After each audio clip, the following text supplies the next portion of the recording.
But the point is you need to be profitable with your packages, being forced to look at those numbers as well. And like, actually, how many hours are we spending on coordination? Does that even make sense with what we're charging? So being able to really like fine tune those numbers and then share that with my planners. Hey, y'all, we need to be shooting for this amount of hours when we're executing coordination. They feel more empowered because they're like, okay, now I really get what I'm supposed to be doing and how to do it well.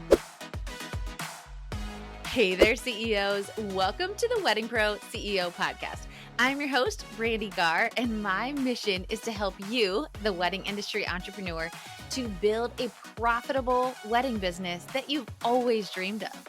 On today's show, I'm interviewing Casey Cannon. She's a planner in Nashville, Tennessee. Casey actually got the opportunity to take over the company that she had been interning for and then working part-time for, and she became the new owner of this company. There's pros and cons to getting into the industry this way for sure, and I thought it was such an interesting take on a different look at how to take over possibly a company that you're currently working for, or for any of our listeners that are hoping to exit their company and are looking for someone on their team to be that next owner of the business.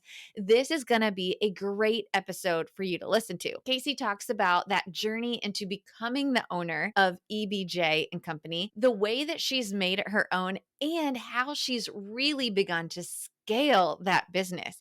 We also talk about what she's looking forward to in 2024. And you guys, I know that you are going to be so inspired by this episode, and I cannot wait for you to hear from Casey Cannon of EBJ and Company. Switch it up a little bit. Why don't you just start talking about your journey? Tell us all about Casey and how you started your company.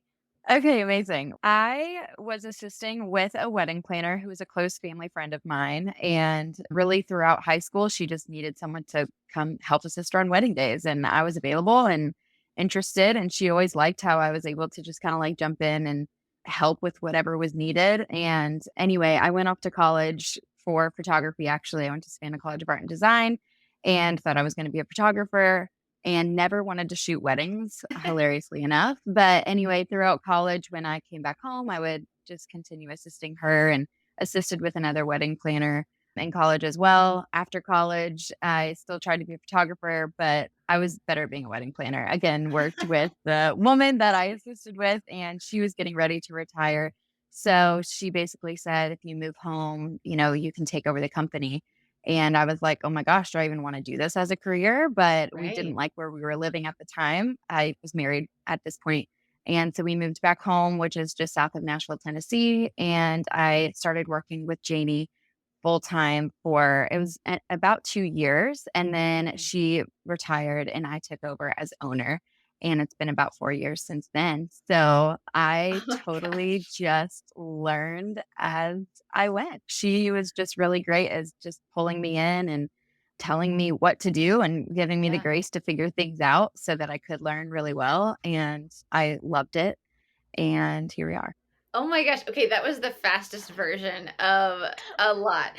I have to jump back in there for a second. The first question I have is, so what kind of photography did you think that you were going to do? Yeah, I really wanted to be a travel photographer. I just always loved the idea of shooting for like travel and leisure or something like that. Travel always was fascinating to me. Anyway, I don't think I really understood how much travel that really involved. And while I do love to travel, I'm a homebody and an introvert at heart. Like I really am. So anyway, after I got married and after college, I was never really able to land a job that I think would have put me on that career path, and God had other plans. So that's why we ended up not getting anything in that realm. But yeah. That's so funny. Okay. So I love that you just said, like, I wanted to be a travel photographer, but I'm a homebody. That is the best. That is the best. But the really cool part about this is that you were able to then move home close to family, I'm assuming. Yeah. And so you took over someone else's company successfully, actually very successfully. So can you tell us a little bit about that journey? Because I know there's people listening that are thinking about doing this, or they're on the other side. They might be in Janie's shoes where they're like, I'm ready to let the reins go, but I don't know to who. So can you tell us a little bit about that journey? Because it's so unique. Yeah. Yeah, I will. So, and I don't even think I really realized how good of a situation it was. Like looking back, I'm just so grateful. So I grew up with this woman. Like, I would call her a second mother to me. She's best friends with my mom. So it was a good relationship. And she helped me plan my wedding. Like, she was there through it all. So we were close. We had a close relationship. When it came to working together as well, I was just at her feet, ready to learn. And she was just, again, so grateful with connecting me with so many relationships she built. I mean, she was a planner in the industry for 15 years, maybe more, before I even really stepped in more of a full-time role. Okay. And so she just connected me with so many people in the industry, like people I still work with at lighting companies and rental companies. It's just like those relationships were totally invaluable. And yeah, we kind of laid out a plan. We said we were going to do this thing. We said you were going to retire. We said I was going to take over, but how actually is this happening? Yeah. So I put it on paper. I was like, I think this is how I see it happening. Like by this month, we have these weddings, and then I'm really booking my own and just like taking over. And she was so amazing and helped me get set up with a bank account. And like, you need a business license, like transferring Right. all that in my name. She just totally helped me do all of that because I didn't go to business school. I do not have a Right. business degree. I totally figured this out as I went. Yeah, it was a weird transition in the sense of like, how do I let go of something and how do I take it over? And, she fully trusted me. But once it happened and I just ran with it, and she was like, okay, I'm retired now and I don't have to deal with this anymore. She was, I think, grateful for it. Yeah, I'm just so incredibly grateful she trusted me to take on the integrity of what she built. So the Yeah. EBJ and EBJ and Company is events by Janie, which is what her company name was. So Ah, I wanted okay. to keep the integrity of what she built. I wanted people to still find us. When I came to work with her, she didn't have social media. She didn't really have a website. And this wasn't that long ago, you guys. This was like 4 or Yeah. 6 years ago. It's not that long ago. So I was like, okay, we need those things. So I spearheaded getting all that together. And then I just still wanted people to be able to find me through her, and they do. And she continues to send me referrals. It's Oh wonderful. my gosh. And she's completely out of the industry, right? Like she's not Yeah. involved really in the wedding industry Mm-mm. at all. No, not at all. That's so crazy. Were there any changes that you've made to the business? Did you ever feel nervous to make changes because now it was your own? Did you feel like you had to maybe run things by her or run things like she did? How was that transition? Yeah, great question. I think, well, like I said, I kind of built our Instagram presence and got a website, which has been redone since I first took over too. But also just using technology like a CRM, like everything we did was on paper. The forms we filled out and just how we kept track of everything was on paper. So I just was like, I've got to get this online, like using a CRM just to get more organization. So I think that was a big change and something that she had never really done. So I just figured out what worked for me and was trying to be confident and moving in that direction. But then, like I said, the relationships she introduced me to were totally invaluable. But then I felt like I really needed to be like, okay, I'm the face of this now. I need to make more connections beyond just those. So yeah, that was another, I think, big goal for me in that first couple of years was just to Yeah. be out there talking to people.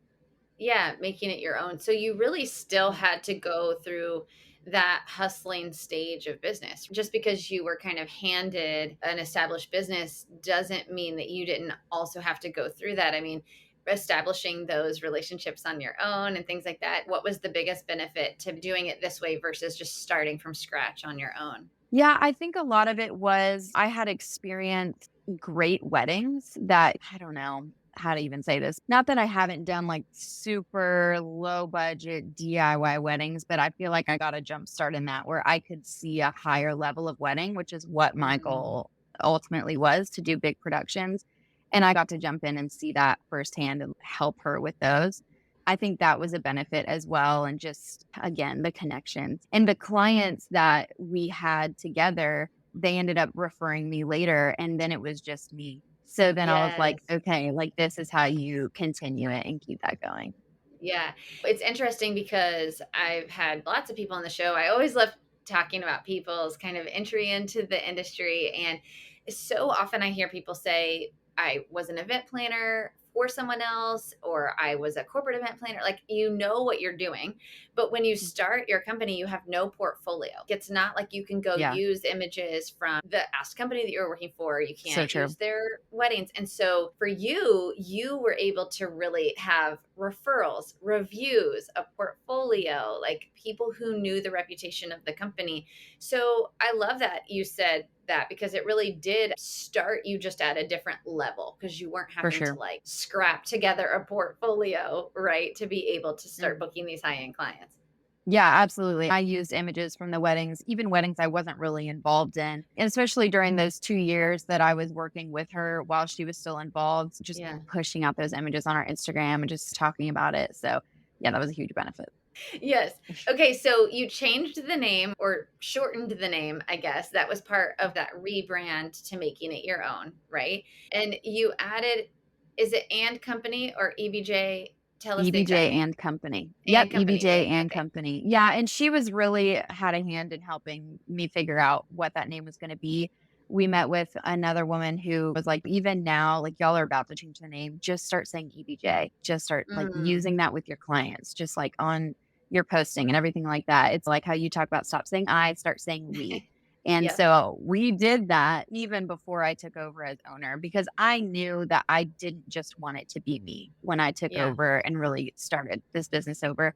I knew I wanted a team as well. So I was like, how do I set this up now so that when I am ready to hire a team, which didn't come Mhm. till 4 years later, that it's like ready to be an and company and it's not Casey Cannon events. Yeah. It's just, that's just not how I wanted it. So yeah. Yeah. So what made you know that you wanted a team right from the beginning? Because I find that fascinating that you knew that right away. I don't know. I really don't know why I really wanted that. I think because I always liked everyone loves the idea of being impactful, I think, Sure. and I liked the idea of being impactful from my brand. So it's still, Mm, like, within my brand rather than I don't know, I liked the idea of this being almost a team effort to do large weddings and also to do multiple weddings in a weekend and yeah. just and do them all flawlessly. I don't know. I don't know why I thought that. I really liked the idea of that impact. Sammy has been on the podcast as well, and she was talking about how she knew she wanted a team from the beginning. And I find that so fascinating, because I think so few people do know that. And for anybody that's listening that's either in the very beginning of their company or just in that hustling stage, I think it's really an interesting thought to know that, hey, to be able to build this beyond you and your capacity, and you to be working every single weekend, you've got to be able to build a team. Yeah. And so I love getting to hear you say that you knew that right from the beginning. Whether you knew why or not, I think it's great that Yeah. you knew that you were going to do that. So you built that into your company name. You were saying 4 years later you hired. So tell us about that journey a little bit into hiring. How'd you know you were ready? Who was it? Yeah, great question. I was drowning. I was completely drowning, and I'd always heard when like, "Don't hire someone to rescue you." And Yes. I was like, "I have no option right now. I need Yeah. someone to rescue me." But it was also just time. It was almost like I knew I was going to, but I just needed that pressure for some reason just to take the leap.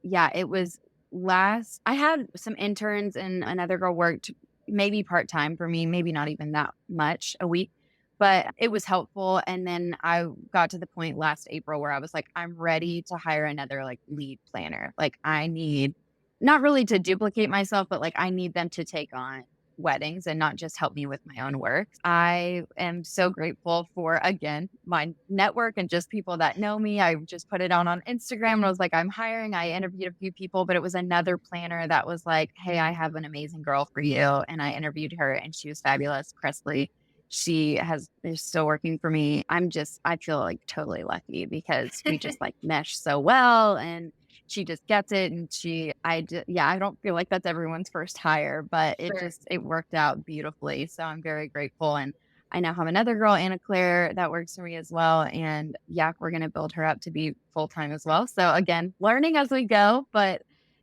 it's been great to have a team now, really. When you hired Presley, like you said, it's not everybody's experience with their first hire to have it work out so well, but it does a lot of times. I think when you're Yeah. looking for personality fit over qualifications, you can teach anybody how to do the job. Yeah. It's a matter of, do they have ingrained customer service? Do they fit the personality of your team and things like that? So you hired Presley, and then did it almost feel like addicting? Were you ready to hire Anna Claire almost immediately, or how was that? Because that's 2 hires really fast.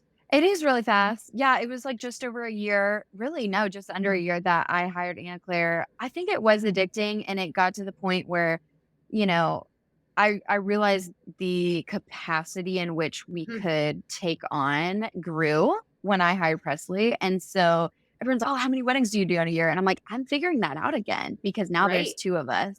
Yeah. And I don't have to be there every weekend, and she doesn't have to be there every weekend, and we can work together a lot of weekends. Yeah, figuring out that capacity, and I didn't have to turn down leads anymore. That was another Mm. big reason why I knew I had to hire, is because I was turning people down. And I was like, man, like we are getting these leads, the referrals are coming in, which is incredible. I hate saying no to them because I have the weekend open, but I don't Right. have the time during the week to get the stuff done. Mhm. So that was another big thing, and that's another big reason why I knew I wanted to hire again, because didn't wanna say no. Yeah, yeah, and there's nothing more soul crushing, I think, than when I hear a wedding pro that's like, "Yeah, I've just been turning down business left or right," and I'm like, "No." It's like my I whole know. body hurts for them because you work so hard to build a brand that people want to refer, and to build a reputation that you can stand on, and to go on Instagram and the blogs, all the things. We focus all this attention on selling, and then all of a sudden we get to the place where it's like, I've hit capacity, and now the sales machine starts working, and now you don't Yeah, have the ability to take it. So it's this balancing act of, now I have enough business. It's time to hire. It's time to hire. So now you have Presley and Anna Claire both as lead planners, right? yeah, mhm, That is amazing. Okay. And yeah. so tell me a little bit about their roles. Do they both just plan weddings, or do they have specific roles in your business? Tell us a little bit about how you're structured. Okay, so again, I don't want this to come off as like, "I've had this all figured out," because I am still learning, y'all. This is a big deal. But Yeah. yes, they both have their own weddings, and they also will assist me on some of our larger production weddings. So beyond just the ones that they're leading that I don't really have anything to do with, they are assisting me with a lot of our weddings as well. And then Anna Claire also helps me with a lot of the gallery management with all of our weddings that we get photos back from. And we'll probably move her into a role of being a little more forward in marketing, and probably Presley as well. So I'm still figuring out kind of their strengths too, and what Yeah. they really enjoy doing to help build the business machine, and not just like the output of planning weddings. But yeah, that's been an ongoing process too. I love it. And as you're working towards bringing Anna Claire more into a full time capacity in the business, I know one of the things that we were working on inside the Accelerator and one on one was really looking at your financials and your profit, how you would afford that, how you could continue to pay yourself. How's that journey been in figuring out, how do I possibly afford paying myself and 2 other people, and then continuing to grow? Because I think a lot of people are afraid of the financials. Yeah, and I mean, rightfully so, right? It's a Sure. big deal to take on the responsibility of paying someone. They're relying on this income. I'm relying on this income. Yeah. This was truly the biggest reason why I joined the Mhm. accelerator, because I was like, I need to know. I need someone to tell me what I don't know. I don't even know what Mhm. to ask. So just really looking at the numbers as far as, what did I sell last year and what Mhm. can I sell this year, and how does that impact total revenue, and knowing if I can add another person. So Mhm. just really being able to understand how to read those numbers and what's important to look at was really valuable. And then just putting a budget together. It's like you never really realize how much you're actually spending in your business. Paying people aside just to run it and pay for your website and all this good stuff. It's like, how much am I actually spending a month? So Mhm. being forced to look at that and really analyze it was amazing. And now I'm totally obsessed with seeing like, okay, where did we get this month? Did we meet those goals? And being able to set goals. I was Yeah. never anyone that set goals because I didn't know how to set attainable goals. And so just being able to read data and be like, this is what we did last year. So here's a reasonable goal for next year. let's set Mhm. that. And then just being able to reassess throughout the year it's totally been a skill that I've learned. So Yeah. thankful for that.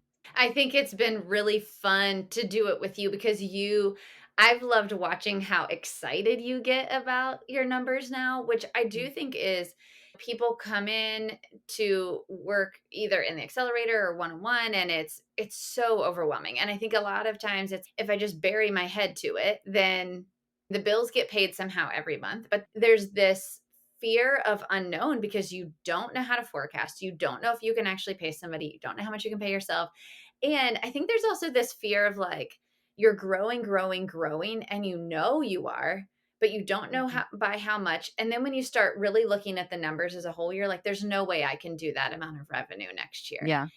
But then when you start looking at the data and you really start just putting pen to paper, it's like, well, why wouldn't you be able to hit that number next year? Like you've grown by that much every year the last 4 years, so why wouldn't you be able to do it again next year, right? Mhm. And I think it Yeah. just gives you such confidence in running your business and hiring and pricing, all the Yeah. things. Yeah, that's so true, especially with the pricing. I feel like so much of our pricing is like, does this feel good? It may or may not feel good, but the point is you need to be profitable with your packages after you pay your Yeah, lead planner and pay yourselves yeah. and everything it takes to execute it. So being forced to look at those numbers as well. And actually, how many hours are we spending on coordination? Does that even make sense with what we're charging? So being able to really like fine tune those numbers and then share that with my planners. Hey, y'all, we need to be shooting for this amount of hours when we're executing coordination. Mhm. They feel more empowered because they're like, okay, now I get it. Now I really get what I'm supposed to be doing and how to do it well. Yeah, I do think so much of that data helps you to be a better leader because you can communicate to them Yeah, and you can also communicate how you're doing, right? Like you don't necessarily have to tell your team all the ins and outs of what's in the bank account right. because that's really nothing that they need to necessarily know. But being able to share with them sales goals, I think one of the things that we forget is even when we're still doing sales as the owner, being able to share with your team that every wedding that they do is a reflection of your company. It's like, Yeah. yeah, every wedding you do, every great review you get, every connection you make with the vendor leads to us growing the company. Here's the sales goal we're trying to hit. Are there any things that you have ideas of that can help us to hit that goal? And I think it really helps them to just feel like more a part of the company. Have you gotten to experience that with your planners? A little bit. I think that's another area I could probably improve and just trusting them with that information because I think they would really do well with it too. We do have conversations where they're like, "Oh, and we could do this in the future and we could do this," which Yeah. is really fun to just be able to like dream and talk like that with someone that's a part of your team and can really be involved in pushing the business forward. I can dream with my husband all day long, but he's like, sounds great, babe. It's like, he doesn't really have a hand in our business like Presley and Anna Claire do. And so, yeah, I'm excited to bring them into that more so that they can really take some ownership and some exciting things that we can do. Yeah, yeah, I agree.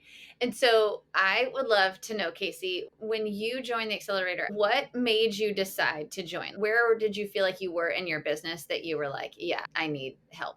I knew it was growing.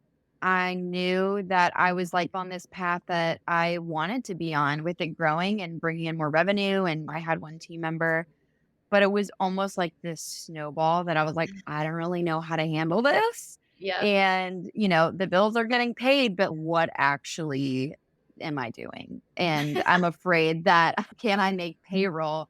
Just little things like that where I'm like, I just feel like I need someone to tell me I'm either doing it right or I'm doing it wrong. Hmm. And it was a big deal for me that you were a planner because I had Hmm. talked or just looked at other business coaches, but I'm like, but they don't do weddings. It's just it was important for me that they got it and they understood the cycle of it.